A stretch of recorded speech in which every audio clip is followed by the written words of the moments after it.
I thought my boyfriend's weekly therapy sessions were a good thing. He'd been struggling since his last job, and I wanted him to heal. Every Wednesday, he'd leave at the exact same time, always returning with that distant look, sometimes quieter than usual, sometimes oddly affectionate. I chalked it up to progress, even though something in my gut kept twisting tighter each week. Then, one afternoon, I got a call from an unfamiliar number while he was in the shower.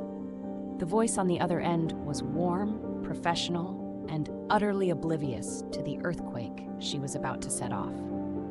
"Hi, just calling to reschedule tomorrow's couples session with you and your partner."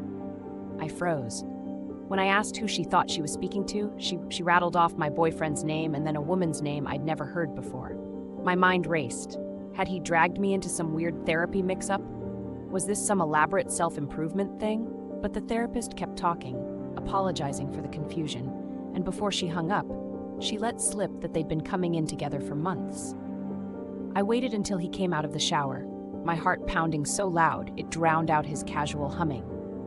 When I confronted him, his face crumpled, not with guilt, but with a kind of exhausted relief. He admitted everything. The therapy was couples counseling, but not with me, with his ex, who wasn't quite as ex as I'd believed. They'd been trying to figure things out, all while he tried to keep our relationship on life support, hoping one would work out before the other imploded. The worst part was realizing I'd been the backup plan, the afterthought.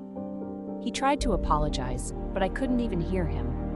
All I could think about was how desperately I'd tried to hold things together, how I'd ignored every instinct, every red flag, just to keep believing in us.